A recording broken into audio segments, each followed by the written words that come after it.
नाम जाप का क्या महत्व है जो भक्त जन प्रतिदिन एक माला यानी 108 मंत्र जाप भी नहीं कर पाते। उनके लिए सतगुरु देव जी ने बताया सहज उपाय। कैसे करे हर रोज मंत्र जाप, अवश्य जानिए। और जो आपको प्रथम मंत्र दिया जाता है वो इन कमलों से हमने बरी होना है, इनसे नो ड्यू सर्टिफिकेट प्राप्त करना है। तो इन मंत्र के जाप जो दास ने आपको बताए हैं, एक दिन में 108 मंत्र, कोई घने नहीं होते, करके देखियो। तो कई भागों में कर ले, एक बार नहीं कर सके 10 कभी कर ले, 20 कभी कर ले, फिर 20 कर ले, यानी 3 भागों में कर ले, 4 में कर ले। लेकिन एक बार अभ्यास पड़ा फिर तो आप पढ़े ना जा, कई कई माला फेर दोगे तो जितना करोगे उतना ही अच्छा है। नहीं, एक माला में आपका खूब काम चल जाएगा। और फिर ये सतनाम का जाप 2 अक्षर का, कई भ्रमित हो जाते हैं क्योंकि ज्ञान तो रहा नहीं हमें। छोटे मोटे 10 20 100 200 चेले बना रहा है, वो फिर उनको भ्रमित करने के लिए कह देता है कि पहले मंत्र में भी वही नाम है, सतनाम में भी वही मंत्र है। ये क्या मंत्र मेरे से यही मिलते हुए कर रहा है एक बकवाद। अरे भले आदमी, यदि तू ही ऐसा गुणी होता तो यहाँ आने की क्या जरूरत थी तुझे। अपन आत्माओं जैसे एक लड़की के पिता का नाम हरि सिंह और पति का नाम हरि सिंह, तो हरि सिंह उस नाम से नहीं, वो किसका मंत्र है।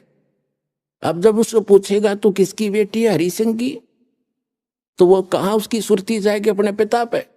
और फिर कहेगा, पूछेगा आप किसकी पत्नी हो, हरि सिंह की।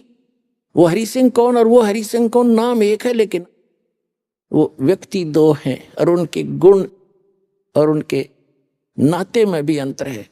इसी प्रकार जो मंत्र आपको दिए जाते हैं, दास जो मंत्र दे उसने ब्लाइंड फेथ करके करके देखो, ये प्रमाणित है। सब महापुरुषों ने जिनको मोक्ष प्राप्त हुआ उन्होंने भी यही जाप किया, ये आपके रूबरू कई बार कर लिया, रह कर और भी करते रहेंगे आपको दृढ़ विश्वास कराने के लिए। तो इससे क्या हो गया कि उस सच्चिदानंद घन ब्रह्म परम अक्षर ब्रह्म के पाने का ओम तत्सत, ये 3 मंत्र के जाप का निर्देश है, नथिंग एल्स। निर्देश का अर्थ है डायरेक्शन, अग्रम मग्रम नहीं, विकल्प नहीं इसका, फिर कोई और मंत्र नहीं है। कबीर परमेश्वर जी की असीम रजा से पुण्यात्माओं, आप ये सत्यनारायण कथा सुनने के लिए उपस्थित हुए। अभी तक हमने जिन भी भगवानों को सत्यनारायण मान करके साधनाएं की, वो हमारी अबोधता थी, हमें ज्ञान ठीक से नहीं मिला था। हम श्री विष्णु जी को सत्यनारायण मानकर उनकी कथा सुना करते थे। सत्यनारायण का अर्थ है, सत्य माने अविनाशी, नारायण माने यानी भगवान परमात्मा जो जल के ऊपर विराजमान होने वाला। नार माने जल, आयन माने उस पर आकर के विराजमान होने वाला, उसको नारायण कहते हैं।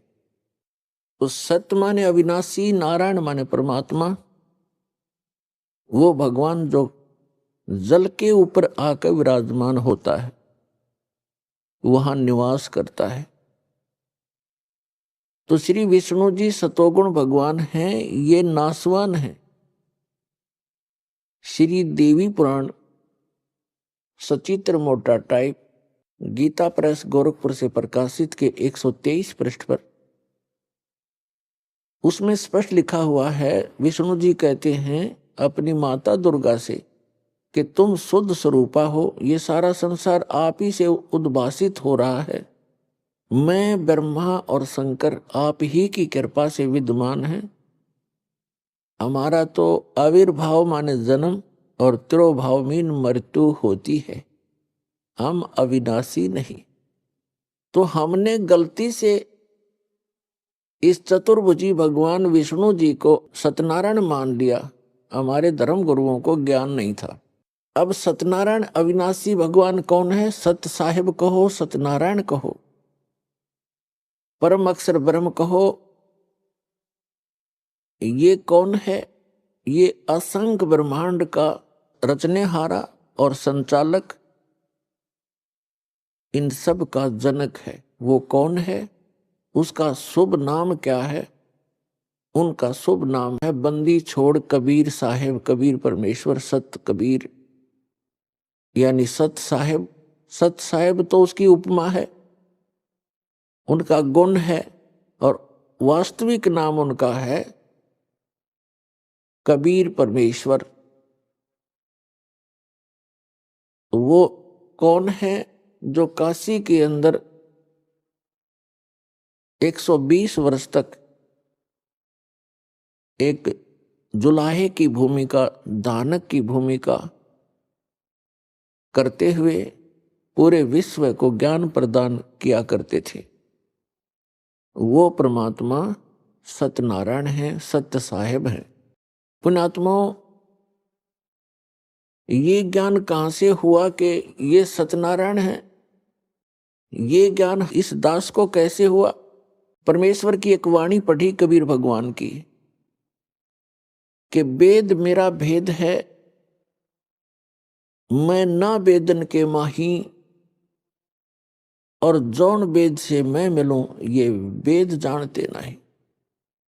ये चारों वेद मेरी ही महिमा का गुणगान कर रहे हैं, मेरी महिमा बता रहे हैं, लेकिन इन वेदों में वर्णित विधि से मेरी प्राप्ति नहीं हो सकती। इनसे हटकर एक और वेद है जिसको सूक्ष्म वेद कहते हैं, जिसको तत्व ज्ञान भी कहते हैं। उस वेद के अंदर मेरे पाने की विधि है और उसका ज्ञान इन वेदों में किसी में नहीं। तो यहां परमात्मा ने कहा है कि वेद मेरा भेद है और मैं ना मिलूं वेदन के माही, और जौन वेद से मैं मिलूं वो वेद जानते नहीं। इसका प्रमाण कहाँ है? श्रीमद् भगवत गीता अध्याय नंबर 4 के श्लोक नंबर 32 में गीता ज्ञानदाता कहता है कि अर्जुन, जो अभी आपने सुना श्लोक 25 से लेकर 31 तक कि कोई तो देवताओं की पूजा करता है, कोई हठ योग करता है, कोई तीक्ष्ण व्रत रखता है, अहिंसावादी बनकर घूमता है, कोई स्वाध्याय करते रहते हैं, कोई केवल योग अभ्यास करते हैं, कोई प्राणों की श्वासों की गति को आते जाते देखते रहते हैं। ये सभी साधक अपनी साधना को पापनाशक जानते हैं, इसको अच्छा मानते हैं, तभी तो वो कर रहे हैं। जब उनको ज्ञान होगा कि साधना ठीक नहीं है तो तुरंत त्याग देंगे। और चौथे अध्याय के 32वें श्लोक में बताया है कि उस परमेश्वर ने, सच्चिदानंद घन ब्रह्म ने अपने मुख कमल से तत्व ज्ञान बोलकर सुनाया है। वो सच्चिदानंद घन ब्रह्म की वाणी है, वो तत्व ज्ञान है। उसके अंदर ये यज्ञों की जानकारी, यज्ञ माने धार्मिक अनुष्ठानों की जानकारी विस्तार के साथ की गई है, वो तत्व ज्ञान है। उसको जानने से फिर सभी पापों से मुक्त हो जाता है प्राणी। चौथे अध्याय के 34वें श्लोक में कहा कि उस तत्व ज्ञान को तू तत्वदर्शी संतों के पास जाकर समझ। उनको दंडवत प्रणाम करने से, कपट छोड़कर नम्रतापूर्वक सरलतापूर्वक प्रसन्न करने से वे तत्वदर्शी संत तुझे उस तत्व ज्ञान का उपदेश करेंगे। अब श्रीमद् भगवत गीता जो है वेदों का सारांश है, चारों वेदों का, और बहुत ही निर्णायक ज्ञान है श्रीमद् भगवत गीता के अंदर। अब यजुर्वेद अध्याय नंबर 40 के मंत्र 10 से लेकर 13 में एक विशेष ज्ञान दिया है। वेद ज्ञान दाता कौन है? यही जो गीता ज्ञान दाता है। वेद में कहा है कि कोई तो परमात्मा को संभवात माने जन्म लेने वाला अवतार रूप में मानता है, जैसे श्री राम, श्री कृष्ण या अन्य 9-24 जो अवतार माने जाते हैं, ऐसे मानता है। कोई कहता वो जन्म लेता ही नहीं, असंभवात है। इसकी जानकारी तत्वदर्शी संत देते हैं, उनसे सुनो। इससे सिद्ध हो गया कि वेद में वो ज्ञान नहीं है। यदि वो कंप्लीट ज्ञान होता तो ये श्लोक, ये शब्द वेद में नहीं होते। और इसी का सारांश श्रीमद् भगवत गीता है, और श्रीमद् भगवत गीता अध्याय नंबर 4 के श्लोक नंबर 34 में भी यही कंसेप्ट क्लियर किया है, यही स्पष्ट कर दिया है कि वो तत्वदर्शी संत उस तत्व ज्ञान से परिचित हैं, उनसे पूछो तो गीता के जी के अंदर भी वो ज्ञान नहीं है। वो सच्चिदानंद घन ब्रह्म ने जो अपने मुख कमल से बोला वो तत्व ज्ञान है, वो सूक्ष्म वेद है, और उसकी जानकारी इस दास के अतिरिक्त इस विश्व में किसी के पास नहीं है, क्योंकि उस परमात्मा ने स्पेशल इसी काम के लिए भेजा।